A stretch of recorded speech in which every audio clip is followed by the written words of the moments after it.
Halo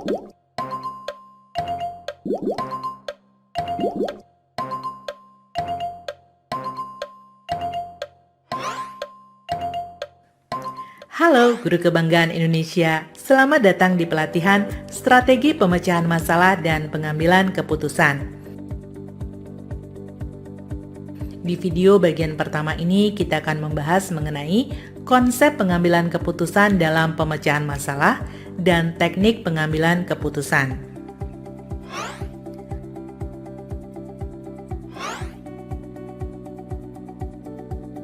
Sebagai seorang guru, tentu setiap hari ada saja permasalahan yang harus Anda selesaikan dan berbagai keputusan yang harus diambil. Mulai dari hal yang rutin, situasional, hingga hal yang dapat memberikan dampak yang lebih besar di kemudian hari. Pada dasarnya, pengambilan keputusan memiliki banyak kesamaan dengan pemecahan masalah. Hanya saja dalam pemecahan masalah, Anda mengidentifikasi dan mengevaluasi jalur solusi.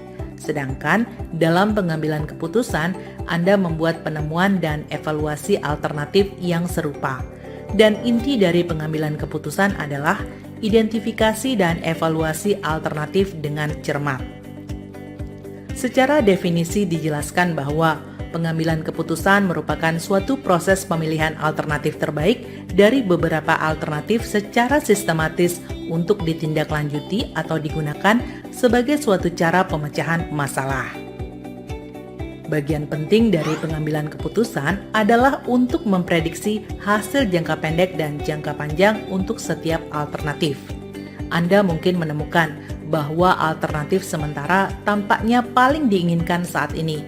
Namun itu dapat menimbulkan masalah atau komplikasi selama periode waktu yang lebih lama. Sebagai contoh, seorang guru memutuskan memberi izin kepada salah satu siswa yang terlambat karena kasihan. Namun, siswa yang lain menganggap bahwa guru memberikan kelonggaran terhadap siswa yang terlambat. Sehingga semakin lama, semakin banyak siswa yang terlambat masuk kelas. Jadi, pengambilan keputusan lebih dari sekadar membuat pilihan. Proses pengambilan keputusan melibatkan identifikasi alternatif, menganalisisnya dalam hal konsekuensinya dan hasil yang Anda inginkan, serta memilih alternatif yang menurut Anda terbaik. George Terry menyatakan ada 5 dasar dalam pengambilan keputusan, yaitu intuisi, pengalaman, wewenang, fakta, dan rasional. Mari kita bahas satu persatu.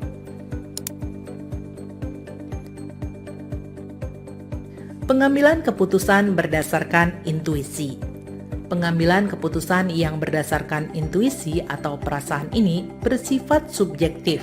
Dalam pengambilan keputusan berdasarkan intuisi ini, waktu yang digunakan untuk mengambil keputusan relatif pendek, sehingga keputusan yang dihasilkan seringkali relatif kurang baik, karena seringkali mengabaikan dasar-dasar pertimbangan lainnya. Sebagai contoh, seorang guru yang menjumpai adanya murid yang biasanya nilainya buruk, kemudian tiba-tiba saja mendapat nilai baik dan memutuskan untuk mengurangi nilai murid tersebut karena hal tersebut dianggap tidak mungkin. Sepertinya dia mencontek.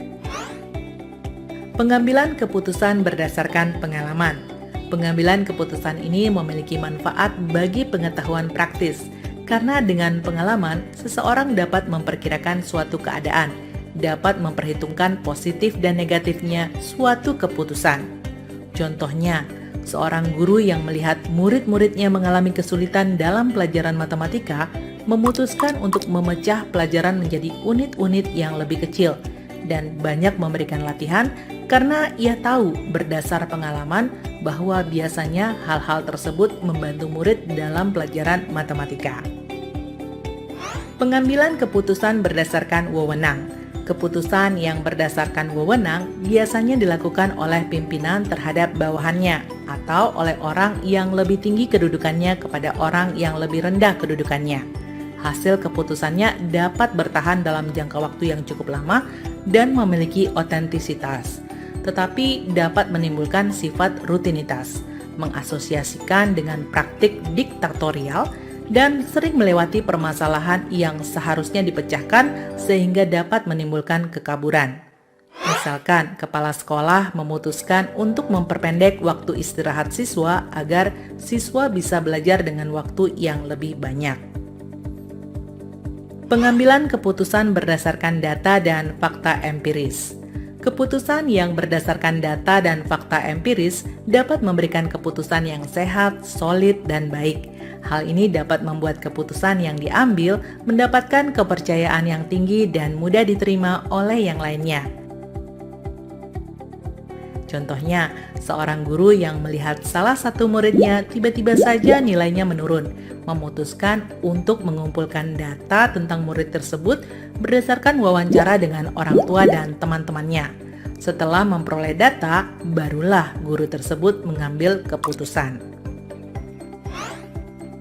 Pengambilan keputusan berdasarkan rasional. Pengambilan keputusan yang berdasarkan rasional hasilnya akan bersifat objektif, logis, dan lebih transparan serta konsisten, sehingga bisa dikatakan bahwa keputusan yang diambil secara rasional mendekati kebenaran dan sesuai yang diharapkan. Mari kita simak contoh berikut.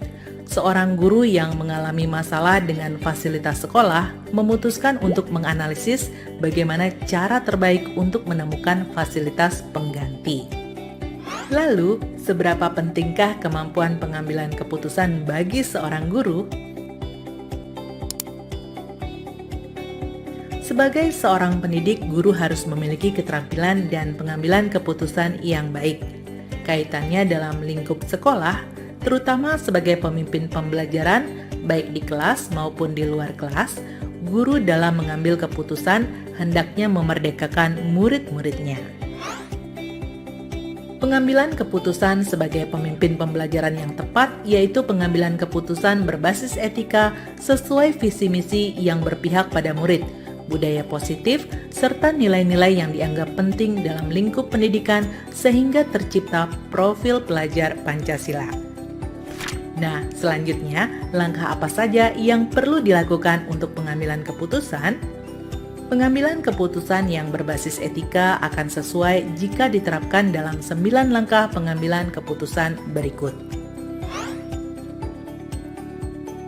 1. Mengenali nilai-nilai yang saling bertentangan. 2. Mengenali pihak-pihak yang terlibat dalam situasi tersebut. 3. Mengumpulkan fakta-fakta yang relevan. 4. Melakukan pengujian benar atau salah. 5. Melakukan pengujian paradigma benar lawan benar. 6. Menerapkan prinsip pengambilan keputusan. 7. Melakukan investigasi opsi trilema. 8. Membuat keputusan. 9. Meninjau lagi keputusan Anda dan refleksikan. Nah, pembahasan tadi dapat menjadi bekal Anda untuk melakukan pengambilan keputusan dalam menyelesaikan suatu masalah. Agar mendapatkan gambaran yang lebih jelas, mari kita simak studi kasus teknik pengambilan keputusan di video berikutnya. Salam luar biasa dan terima kasih.